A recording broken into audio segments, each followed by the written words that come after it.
జననీ జయకేతనం ముకోటి గొంతుకలు ఒక్కటైన చేతనం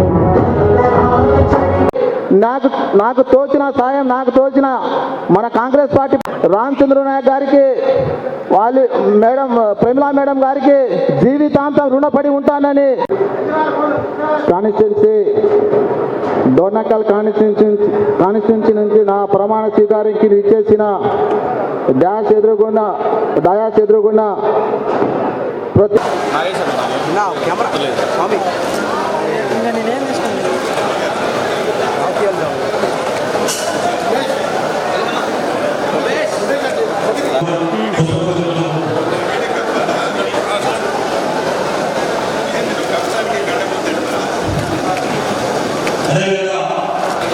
ఇబ్బంది అయితే మన తర్వాత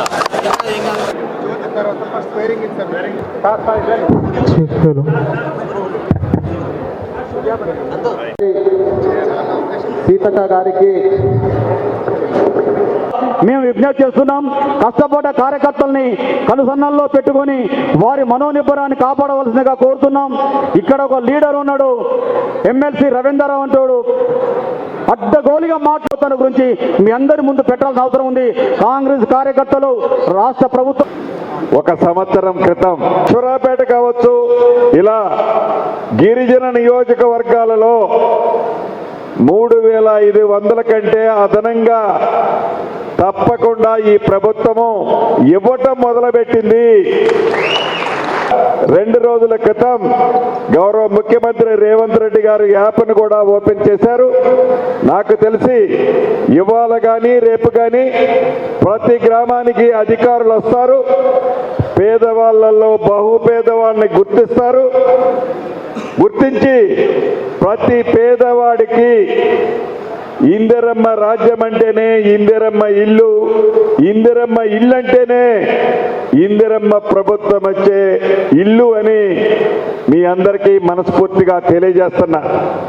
అంటే 10 సంవత్సరాల్లో వాళ్ళు చేయలేంది, వాళ్ళ అధికారంలో ఉన్నప్పుడు ఎలగబెట్టలేంది ఇందిరమ్మ రాజ్యం వచ్చిన తర్వాత మనం చేసి చూపిస్తున్నాం. అంతేకాదు, అది ఏ రంగం తీసుకున్నా, రైతుల విషయం చూడండి. ఇందాక అక్క చెప్పారు, సొల్లు మాటలు చెప్పడం తప్ప, అబద్ధాలు చెప్పడం తప్ప, అబద్ధాలని ఈ ట్యూబులు ఆ ట్యూబుల ద్వారా ప్రచారం చేసుకొని కాంగ్రెస్ పార్టీ మీద, ఇందిరమ్మ రాజ్యం మీద, గౌరవ ముఖ్యమంత్రి రేవంత్ రెడ్డి గారి మీద చెడు ప్రచారం చేయడానికి వాళ్ళు తాపత్రయపడుతున్నారు తప్ప మంచి చేస్తున్న ఈ ప్రభుత్వాన్ని ఆశీర్వదించకపోతే ఆశీర్వదించకపోయారు. మౌనంగా కూడా కూర్చోవాలి అని నిస్సిగ్గుగా ఎలా బయట తిరిగి ప్రచారం చేస్తున్నారో ఒక్కసారి యావత్ తెలంగాణ ప్రజలు గమనించాలని ఈ వేదిక ద్వారా అభ్యర్థిస్తున్నాను. ఒక్క ఇల్లు విషయమే కాదు, ఒక్క రైతన్నల విషయం కాదు, నిరుద్యోగ తమ్ముళ్ళ విషయం కాదు, మహిళల విషయంలో ఏనాడైనా మహిళలకి, ఆడబిడ్డల ఇంటికి 200 యూనిట్లు ఉచితంగా ఇవ్వాలనే ఆలోచన మీకు వచ్చిందా? 500 రూపాయలకే గ్యాస్ మొద్దు ఇవ్వాలనే ఆలోచన మీకు వచ్చిందా? ఆడబిడ్డలు ఉచితంగా బస్సులో ప్రయాణం చేసే వసతులు కల్పించాలనే జ్ఞానం మీకు వచ్చిందా? ఇటువంటి కార్యక్రమాలు చేస్తున్న ఈ ప్రభుత్వాన్ని మాట్లాడితే మీ 6 గ్యారంటీలు, మీ 6 గ్యారంటీలు అంటుంటారు.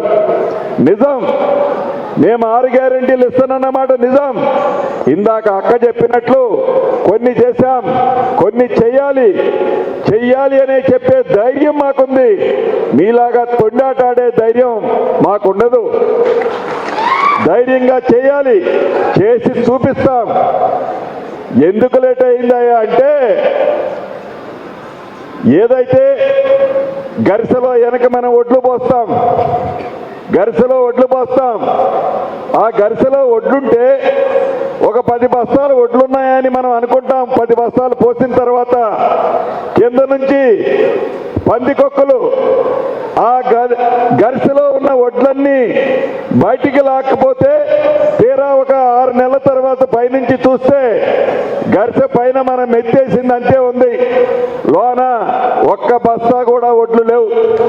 అదే పద్ధతిలో ధనిక తెలంగాణ రాష్ట్రాన్ని గాది కింద పెందుకుక్కల 7,19,000 కోట్ల అప్పు చేసి తెలంగాణలోని పేదోడు సొమ్ముని దాచుకొని మళ్ళీ మీరు 100 రోజుల్లో 6 గ్యారంటీలు చేస్తున్నానన్నారు, మీరు చెయ్యలేదు అని అనటానికి నీకు సిగ్గుందా అని అడుగుతున్నాను.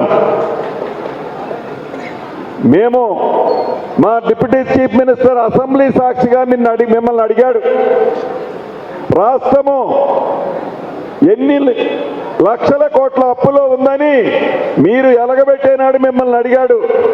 అటు లెక్కలు తిప్పి ఇటు లెక్కలు తిప్పి చివరికి మీరు చెప్పింది ఎంతయ్యా అంటే 3 లక్షల కోట్ల అప్పు ఉందని చెప్పారు. ఇందిరమ్మ ప్రభుత్వం వచ్చిన తర్వాత లెక్కలు చూస్తే 7,19,000 కోట్ల అప్పు ఉంది. ప్రతి నెల మన ప్రభుత్వం మీరందరూ కట్టిన ట్యాక్సులు అన్నీ కలిపి 6,500 కోట్ల రూపాయలు అసలు మిత్తి ప్రతి నెల బ్యాంకులు కడుతున్నాం. ఆ పెద్ద మనిషికి వచ్చేసిపోయిన అప్పులు తీరుస్తున్నాం. అవి తీరుస్తూ పేదోళ్ళకి 200 యూనిట్లు కరెంటు ఉచితంగా ఇస్తూ 500 రూపాయలకి గ్యాస్ మొద్దిస్తూ 10 లక్షల రూపాయల ఆరోగ్యశ్రీ పేదవాడు వైద్యానికి ఇస్తూ ఏ రోజైనా ఒక పర్మనెంట్ బిల్డింగ్ కట్టావా? ఏ